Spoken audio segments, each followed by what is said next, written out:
Students, welcome to my channel Pragati institute. और आज हम लोग एक नया चैप्टर पढ़ने जा रहे हैं पार्टनरशिप का। नए साझेदार का प्रवेश यानी admission of a new partner. तो सबसे पहले तो ये जान लेते हैं कि नए साझेदार के प्रवेश की आवश्यकता क्यों पड़ती है, यानी कि नया साझेदार का प्रवेश क्यों आवश्यक है। कौन कौन से ऐसे कारण हैं जिनकी वजह से नए साझेदार का प्रवेश होना चाहिए। तो पहला जो कारण है वो है व्यापार का विकास करने के लिए अधिक पूंजी की आवश्यकता होना चाहिए। अगर जब अधिक पूंजी की आवश्यकता हो और वर्तमान साझेदार उसे ना दे पा रहे हों, यानी अतिरिक्त जो पूंजी चाहिए उसको जो इस समय के साझेदार हैं वो उसको ला सकने में असमर्थ हों, तो हमें नए साझेदार के प्रवेश की आवश्यकता महसूस होती है। दूसरा जो कारण है वो है व्यापार के प्रबंध संचालन के लिए किसी योग्य, कुशल या अनुभवी व्यक्ति की आवश्यकता जब होती है तब भी नए साझेदार के प्रवेश की आवश्यकता पड़ती है।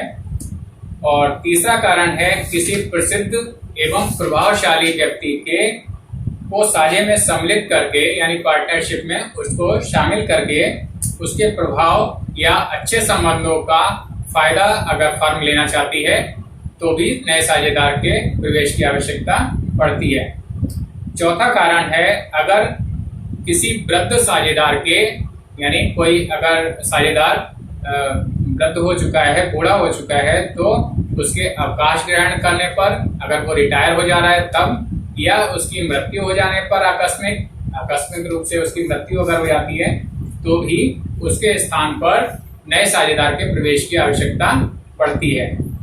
और पांचवा एक और लास्ट का जो इसका रीजन है, जो कारण है, वो है किसी पुराने अनुभवी या कुशल प्रबंधक को, किसी पुराने अनुभवी एवं कुशल प्रबंधक को प्रोत्साहन देने के लिए या उसकी योग्यताओं का अधिक लाभ लेने के लिए भी साझेदारी में नए साझेदार का प्रवेश आवश्यक हो जाता है। तो स्टूडेंट्स, ये मैंने जो आपको 5 कारण बताए जिसकी वजह से नए साझेदार के प्रवेश की आवश्यकता फर्म में महसूस होती है। अब इसकी जो लीगल सिचुएशन है, यानी इसकी जो वैधानिक स्थिति है, उसको समझिए। तो नया साझेदार कब शामिल हो सकता है? जब वर्तमान सभी साझेदार उसके लिए सहमति दे दें, यानी उसके लिए नए साझेदार को फर्म में शामिल करने के लिए पुराने साझेदार अगर उसकी सहमति दे देंगे तभी नए साझेदार को फर्म में शामिल किया जा सकता है।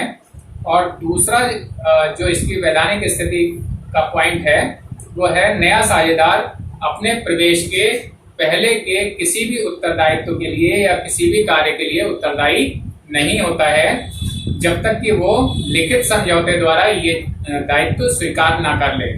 अगर वो लिखित रूप से इस दायित्व को अगर स्वीकार कर लेता है तो वो उसके लिए उत्तरदायी होता है, वरना नहीं होता है। लेकिन साझेदार बनने के बाद वो फर्म के प्रत्येक कार्य और दायित्व के लिए उत्तरदायी हो जाता है, अपने आप से उत्तरदायी हो जाता है। अब जो नया साझेदार है उसके अधिकार क्या क्या हैं, तो उसके बारे में देखिए। Rights of a new partner. तो पहला जो उसका अधिकार है वो है फर्म के लाभ में हिस्सा पाने का अधिकार, यानी सबसे पहले उसको जो उसका हिस्सा है, जो उसका शेयर है प्रॉफिट में, वो उसको दिया जाएगा। तो वो है right to get share in profits of the firm.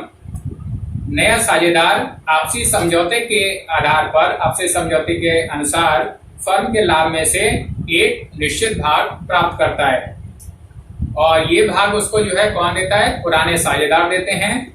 और इस वजह से जो पुराने साझेदार हैं उनका लाभ का भाग या उनका जो हिस्सा होता है लाभ में वो कम हो जाता है, तथा उनके लाभ वितरण के अनुपात में जो उनका प्रॉफिट शेयरिंग रेशियो होता है उसमें भी परिवर्तन हो जाता है। नया साझेदार निम्न में से किसी एक विधि के हिसाब से अपना भाग, अपना हिस्सा साझेदारों से प्राप्त कर सकता है। पहला जो इसका विधि है वो है उनके लाभ हानि वितरण अनुपात में, यानी कि जो ओल्ड पार्टनर्स का प्रॉफिट शेयरिंग रेशियो है उसी अनुपात में वो उससे अपना भाग प्राप्त करे नया साझेदार। दूसरा है पुराने साझेदार समान अनुपात में नए साझेदार को भाग प्रदान करें, यानी जितना एक पार्टनर देता है उतना ही अन्य पार्टनर भी अपना हिस्सा त्याग करें। तीसरी जो विधि है वो है असमान अनुपात में, या असमान अनुपात में मतलब कोई पहला पार्टनर कम भाग दे रहा है या ज्यादा भाग दे रहा है, दूसरा पार्टनर फिर अलग यानी उससे कम दे रहा है या उससे ज्यादा दे रहा है। तो इस तरह से जितने भी पार्टनर्स हैं वो अलग अलग भाग जो है नए साझेदार को दे रहे हैं समस्त। और इसके बाद जो एक चौथी विधि है वो है जो नया साझेदार है उसको पूरा भाग केवल एक ही साझेदार देता है।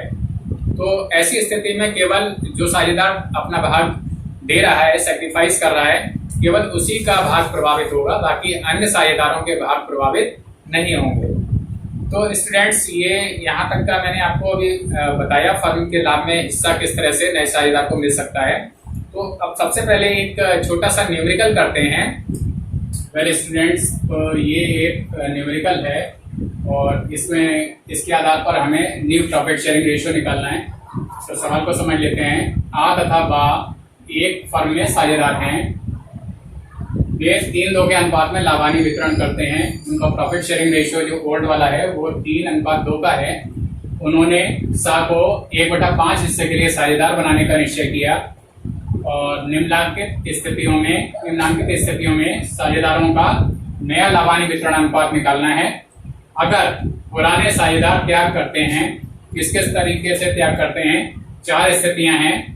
तो पहली स्थिति है अपने लाभानी वितरण अनुपात में अगर त्याग करते हैं तो नया प्रॉफिट शेयरिंग रेशियो क्या होगा। दूसरी स्थिति है अगर पुराने साझेदार समान अनुपात में यानी बराबर बराबर त्याग करते हैं। और तीसरी स्थिति है असमान अनुपात में, यानी जो पुराने साझेदार हैं तो उनमें से कोई कम भाग अपना छोड़ता है और कोई दूसरा पार्टनर जो है उससे ज्यादा भाग छोड़ता है या उससे कम करता है। मतलब उनका जो त्याग है वो असमान है, किसी ने कम त्याग किया है, किसी ने ज्यादा त्याग किया है। तो ऐसी स्थिति में भी निकालना है प्रॉफिट शेयरिंग रेशियो। और जो लास्ट है 4th नंबर का पॉइंट है, उसमें है कि अगर नया साझेदार न्यू पार्टनर जो है वो अपना पूरा भाग किसी एक साझेदार से ही प्राप्त करता है तो नया प्रॉफिट शेयरिंग रेशियो क्या होगा। तो हम लोग शुरू करते हैं इस क्वेश्चन को। तो स्टूडेंट्स, पहली जो स्थिति है उसमें इसको सॉल्व करने की कोशिश करते हैं। पहली स्थिति थी अगर पुराने साझेदार अपने लाभानी वितरण में अपने लाभ हानि वितरण अनुपात में त्याग करते हैं, अनुपात में त्याग करते हैं।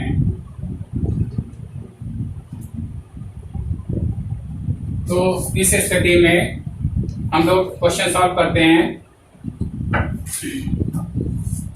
तो ए का पोर्शन था, ए का जो शेयर था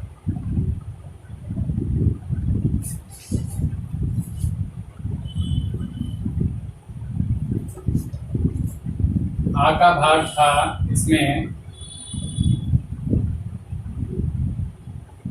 3/5, 3:2 का रेशो था तो इसका हो जाएगा 3/5। और बा का भाग था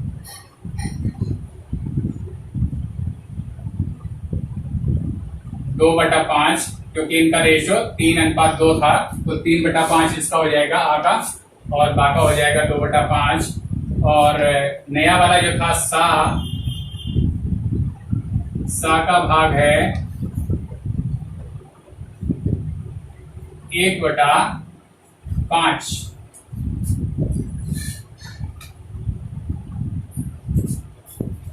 तो अब हम लोग निकालते हैं। सबसे पहले पूरा जो शेयर होता है वो 1 होता है, 1 होता है। तो 1 में से 1/5 हमने अगर लेस कर दिया तो 5 एकम 5 माइनस 1 बराबर 4/5।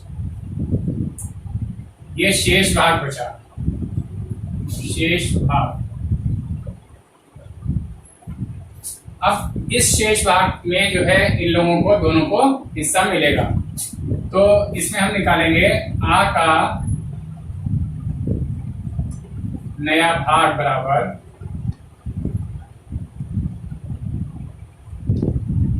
4/5 4/5 इंटू इसका जो 3/5 है इसको कर लिया हमने, तो ये आ गया हमारा 12/25।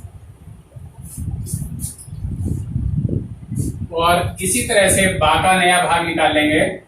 बा का नया भाग, ये जो शेष भाग 4/5 था सेम इसी तरह से निकाल लेंगे इंटू 2/5 2/5 हो गया। और इसको जब हम लोग सॉल्व करेंगे तो ये हो जाएगा 4 2 8 अपॉन 5 5 25 8/25 भागा नया भाग हो गया। और अब हम इन लोगों का जो न्यू रेशो है तो नया लाभ हानि वितरण अनुपात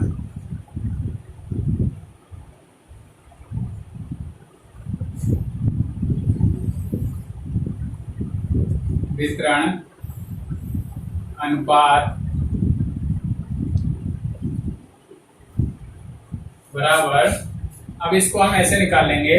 आ लिख लिया, अनुपात बा अनुपात सा, और आगे नीचे लिख लेंगे 12/25, बा के नीचे लिख लेंगे 8/25 और सा के नीचे लिख लेंगे, सा का भाग है 1/5 1/5। अब ये 25 इसके नीचे है और इसमें भी 25 है, इसमें 5 है, तो इनका एलसीएम ले लेंगे। तो एलसीएम आएगा आपका 25 और 25 से 25 को डिवाइड करेंगे 1 आएगा 1 और 12 की मल्टीप्लाई करेंगे तो 12 आ जाएगा। 25 से फिर इस 25 को करेंगे तो 1 आएगा 1 और 8 की मल्टीप्लाई 8 हो जाएगी। और रेशो 5 से 25 को डिवाइड करेंगे तो 5 आएगा और उस 5 की इस 1 से मल्टीप्लाई हो जाएगी तो 5 आ जाएगा। तो न्यू रेशो हमारा आ गया, न्यू रेशो यानी नया लाभानी वितरण अनुपात हमारा कितना आ गया 12/8/5। ये न्यू प्रॉफिट शेयरिंग रेशियो हमारा आ गया 12/8/5 का। तो स्टूडेंट्स ये पहली कंडीशन कंप्लीट हुई जब पुराने साझेदार अपने लाभानी वितरण अनुपात में त्याग करते हैं। तो अब हम लोग जो सेकंड कंडीशन है उसको देखते हैं। तो स्टूडेंट्स अब सेकंड कंडीशन में इसको सॉल्व करते हैं। सेकंड कंडीशन को जब पुराने साझेदार समान अनुपात में त्याग करते हैं, समान अनुपात में त्याग, तो पुराने साझेदार जब समान अनुपात में अगर त्याग करते हैं तो क्वेश्चन किस तरह से सॉल्व होगा देखते हैं। इसी एग्जाम्पल को सॉल्व करते हैं। तो जैसा कि आपको पता था आ का भाग पुराने इसमें क्वेश्चंस में था, आ का भाग कितना था 3/5 था, बा का भाग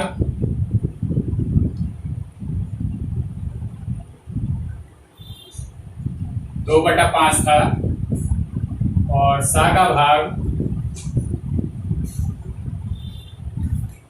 1/5 था।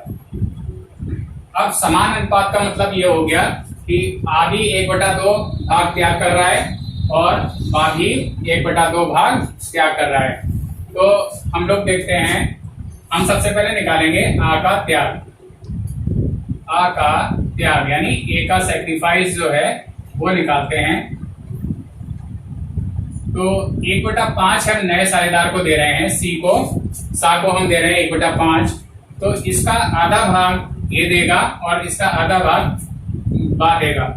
तो 1/5 का आधा करते हैं तो 1/2 हो गया और इसको जब हम सॉल्व करेंगे तो 1/10 हो गया, 1/10 भाग।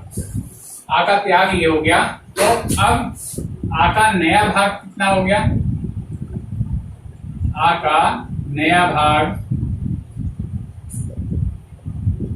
ये कितना रह गया? तो पुराना भाग था 3/5 3/5, उसमें से जो इन्होंने सेक्रीफाइस कर दिया 1/10 उसको लेस कर दिया हमने। एलसीएम आ गया 10, 5 और 10 का एलसीएम 10 हो जाएगा। 5 2 10, 10 को अगर 5 से डिवाइड करेंगे तो 2 आएगा, 2 3 6, 2 3 6 हो गया। 10 से 10 को डिवाइड करेंगे तो 1 आएगा, 1 आ गया, और 1 और 1 की इस मल्टीप्लाई हो गई 1, मीन्स 6 - 1 = 5/10। तो ये आ का नया भाग आ गया 5/10। ये इसको मार्क कर लेते हैं। और अब जो है इसी तरह से बा का त्याग पहले निकाल लेते हैं। बा का त्याग या 20 सेक्रीफाइस। तो बा का त्याग निकालने के लिए हम निकालेंगे कि इसी 1/5 का आधा भाग तो ए ने दे दिया और आधा भाग बी देगा। तो इसी 1/5 का 1/2 यानी फिर से वही 1/10 ये शेयर बी देगा। और अब बी का बा का नया भाग,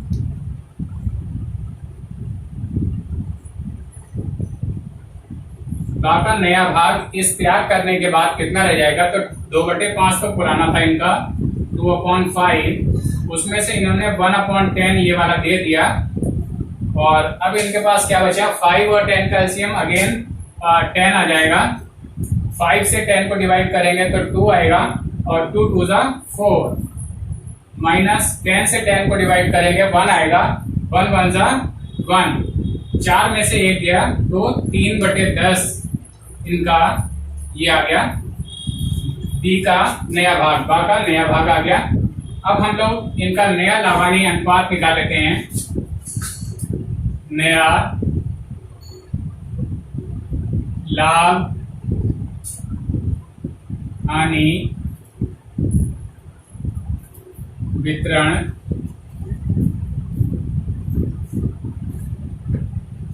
अनुपात।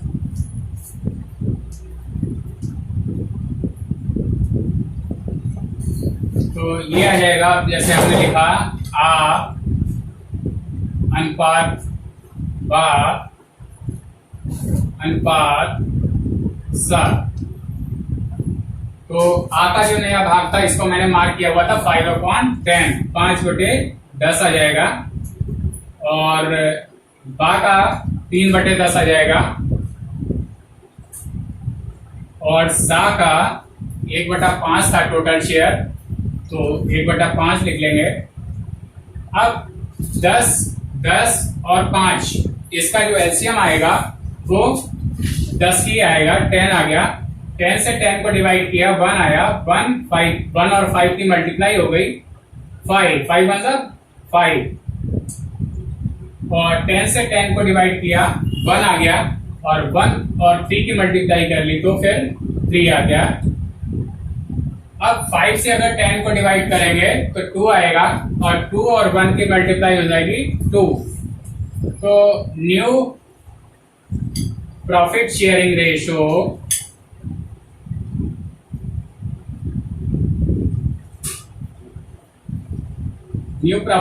रेशो या नया लावानी वितरण अनुपात हमारा आ गया 5/3/2। ये हमारा आंसर आ गया। तो ये 5-3-2 का, तो ये 5-3-2 का न्यू प्रॉफिट शेयरिंग रेशो आ गया हमारी सेकंड कंडीशन में, जब पुराने साझेदार समान अनुपात में त्याग करते हैं। तो अब हम लोग जो इसकी तीसरी कंडीशन है उसकी तरफ बढ़ते हैं। वेल स्टूडेंट्स, अब इसकी जो तीसरी कंडीशन है, ये अगर असमान अनुपात में पुराने साझेदार त्याग करते हैं तो कैसे सॉल्व करेंगे? देखिए, असमान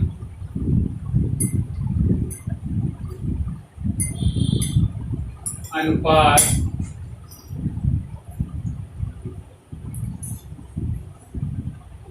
में त्याग।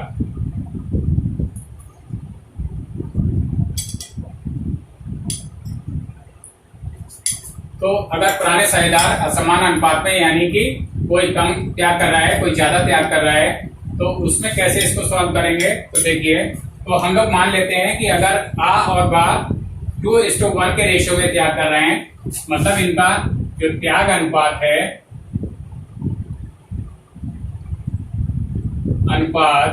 उसको अगर हम मान लेते हैं कि 2:1 है, मतलब ए 2/3 त्याग कर रहा है और बी 1/3 त्याग कर रहा है। तो हम देखते हैं इसको कैसे सॉल्व करेंगे। तो अभी जैसा आपको पता था, आ का भाग कितना था? आ का भाग 3/5 था और बा का भाग 2/5 था, और नया वाला जो सा आया था, सा पार्टनर, उसका भाग 1/5 था। अब हम सबसे पहले आ का त्याग निकालेंगे। तो आ का त्याग बराबर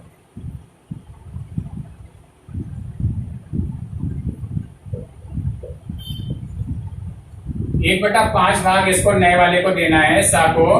तो इसका, इस हिस्से का 2/3 निकाल लेंगे। आ का भाग ये है, आ का त्याग ये है और बा का त्याग ये है। तो इसका 1/5 का 2/3 निकाल लेंगे हम, और ये आएगा 2 1 2 अपॉन 5 3 15, 2/15 आ का त्याग आ गया। और अब इस त्याग को करने के बाद आ का नया भाग कितना है वो देखते हैं। आ का नया भाग बराबर हो जाएगा, पुराना भाग इनका था 3/5, 3/5 हो गया, माइनस जो इन्होंने सेक्रीफाइस कर दिया, त्याग कर दिया 2/15, उसको हम लेस कर देंगे। और ये 5 और 15 का एलसीएम आ जाएगा 15। 5 से अगर 15 को डिवाइड करेंगे तो 3 आएगा, और 3 और 3 की मल्टीप्लाई हो जाएगी, 3 3 जा 9, माइनस 15 से 15 को अगर डिवाइड करेंगे तो 1 आएगा, और 1 2 जा 2 आएगा। 9 - 2 7/15, ये आ का नया भाग आ गया। इसको हम लोग मार्क कर देते हैं। और इसी तरह से अब बा का सबसे पहले तो त्याग निकालेंगे, बा का त्याग या बी का सेक्रीफाइस निकालेंगे।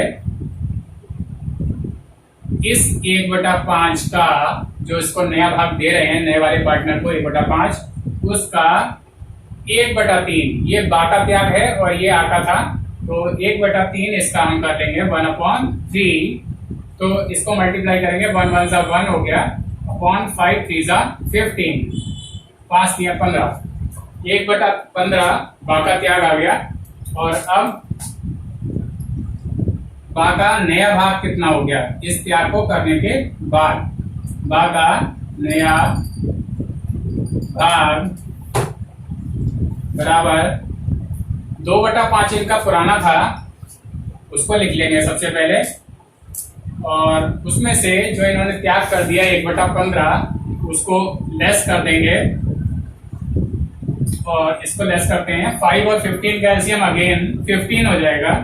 5 से 15 को डिवाइड करेंगे तो 3 आ जाएगा, और 3 और 2 की मल्टीप्लाई, 3 2 जा 6, माइनस 15 से 15 को डिवाइड करेंगे तो 1 आएगा, और 1 1 जा 1, उस 1 की इस 1 से मल्टीप्लाई होगी तो 1 आ जाएगा, और 6 में से 1 गया तो 5/15, ये बी का नया शेयर आ गया। और अब इनका जो न्यू प्रॉफिट शेयरिंग रेशियो है उसको निकाल लेते हैं। नया लाभ हानि वितरण अनुपात।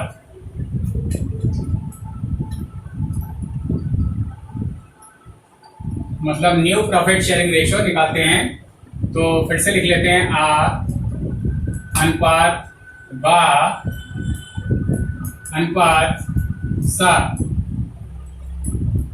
तो आ का नया भाग कितना आया था हमारा 7/15, 7/15 हो गया। और बा का नया भाग 5/15, 5/15। सा का तो भाग ये नए वाले पार्टनर का कितना है 1/5, 1/5। एलसीएम ले लेंगे 15, 15 और 5 का एलसीएम हो जाएगा 15। 15 से 15 को डिवाइड करेंगे तो 1 आएगा, 1 आ गया। और 1 और 7 की मल्टीप्लाई हो गई, 7 1 जा 7। अनुपात 15 से फिर से 15 को डिवाइड कर दिया, 1 आया। और 1 और 5 की मल्टीप्लाई हो गई, 5 1 जा 5। 5 से 15 को डिवाइड करेंगे तो 3 आएगा। और 3 और इस 1 की मल्टीप्लाई हो गई, 3 1 जा 3। तो न्यू प्रॉफिट शेयरिंग रेशियो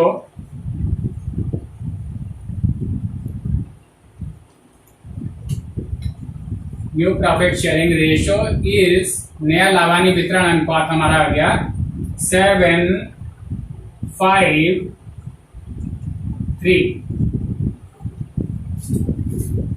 तो स्टूडेंट्स, ये जो तीसरी कंडीशन थी, जब पुराने साझेदार असमान अनुपात में तैयार करते हैं तो किस तरह से न्यू प्रॉफिट शेयरिंग रेशियो निकाला जाता है, वो मैंने आपको बता दिया। और अब इसकी जो लास्ट कंडीशन है, फोर्थ वाली, उसकी तरफ बढ़ते हैं। वेल स्टूडेंट्स, तो अब इसकी जो फोर्थ कंडीशन है, जो लास्ट वाली, उसको सॉल्व करते हैं, उसको समझते हैं। तो फोर्थ वाली जो कंडीशन थी, उसमें नया साझेदार समस्त भाग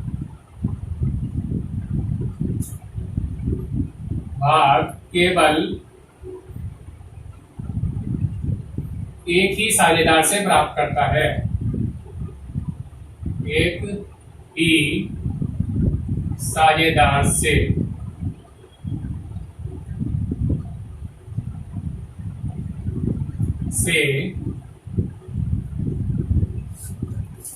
तो जब न्यू पार्टनर, नया साझेदार अपना पूरा भाग केवल एक ही साझेदार से प्राप्त करता है, तो कैसे रेशियो को सॉल्व करेंगे देखिए।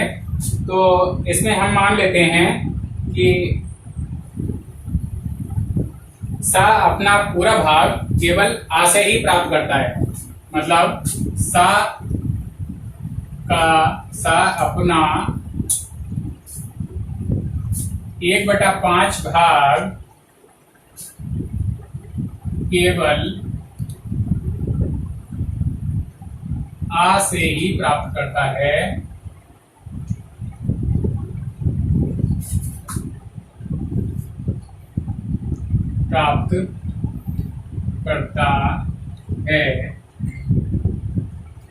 तब कैसे सॉल्व करेंगे देखते हैं। तो अभी आपको मालूम था आ का भाग कितना था, 3/5 था। बा का भाग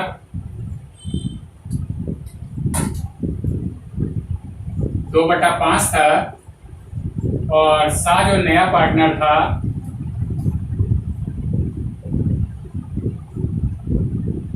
उसका भाग 1/5 था। अब इस कंडीशंस के मुताबिक हम ये जो इसको 1/5 भाग देना है, वो केवल आ देगा। तो इससे बा के जो शेयर है, बा का जो भाग है, उसमें कोई भी अंतर नहीं आएगा, केवल आ का भाग प्रभावित होगा। तो देखते हैं आ का नया भाग कितना रह जाएगा। आ का नया भाग ये रह जाएगा 3/5 इनका पुराना था, और इन्होंने नए साझेदार को 1/5 दे दिया, 1/5 दे दिया। तो नीचे डिनोमिनेटर चूंकि सेम है, यहाँ भी 5 है, यहाँ भी 5 है, तो 3 - 1 यानी 2/5 ये इसका नया शेयर बचा आ का। अब बा का तो उतना ही रहेगा, क्योंकि इसने तो कोई शेयर सेक्रीफाइस किया नहीं है, तो इसका 2/5 ही रहेगा। और सा का भाग चूंकि 1/5 है, तो वो तो उतना देना ही है। तो अब हम लोग, बहुत आसान है, इसके बाद सीधे सीधे नया लाभानी वितरण अनुपात निकाल लेते हैं। नया लाभ हानि वितरण अनुपात ये हो जाएगा, यहाँ हमने आ लिख लिया, अनुपात बा लिख लिया, फिर अनुपात सा लिख लिया। अब आ का नया भाग कितना हो गया था, 2/5, और बा का कितना है, इतना ही रहेगा 2/5, इसमें कोई चेंज नहीं होगा, तो 2/5 ऐसे ही रहेगा। और सा का भाग 1/5 था, तो ये ऐसे ही आ जाएगा। अब नीचे चूंकि सेम है, यहाँ भी 5 5 5 तीनों बराबर हैं, तो इसका एलसीएम लेने की जरूरत नहीं है, और ये रेशो सिंपली ऐसे ही आ जाएगा 2 2 1, 2 2 और 1, ये अनुपात आ गया जब चौथी कंडीशन में, जब समस्त भाग केवल एक ही साझेदार से प्राप्त होता है, नए साझेदार को, तब इस तरह से सॉल्व होगा। तो स्टूडेंट्स, ये calculation of new profit sharing ratio, नया लाभानी वितरण अनुपात कैसे कैलकुलेट होता है अलग अलग स्थितियों में, वो मैंने आपको समझा दिया। और इससे आगे गुडविल का ट्रीटमेंट मेरे नेक्स्ट वीडियो में है। गुडविल को कैसे उसकी जनरल एंट्रीज पास करते हैं, तो वो चीज़ मेरे नेक्स्ट वीडियो में है। उस वीडियो को भी आप लोग देखना ना भूलें, और इस वीडियो को भी शुरू से आखिर तक चलाकर देख लें। और इसके आधार पर जो आपकी टेक्स्ट बुक है, तो उस बुक में जो प्रॉफिट शेयरिंग रेशियो कैलकुलेट करने वाले जो भी क्वेश्चंस हैं छोटे छोटे, उनको आप लोग सॉल्व करने की कोशिश करें। और अगर कोई प्रॉब्लम आती है, कोई क्वेरी आती है, तो आप लोग मेरे वीडियो के नीचे कमेंट बॉक्स में लिखकर उसको पूछ सकते हैं, या इंस्टाग्राम पे भी फॉलो कर सकते हैं। इंस्टाग्राम का लिंक नीचे डिस्क्रिप्शन बॉक्स में दे रखा हुआ है।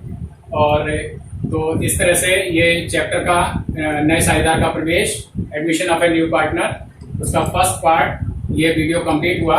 और इस वीडियो को मैं यहीं पर एंड करता हूँ। अगर आप लोगों ने अब तक मेरे चैनल को सब्सक्राइब नहीं किया है, तो सब्सक्राइब कर लें, और इस वीडियो को तथा इसके पहले के जो वीडियोस हैं पार्टनरशिप से रिलेटेड, उन वीडियोस को भी देखें और अपने फ्रेंड्स, क्लासमेट्स से शेयर करें। Thank you.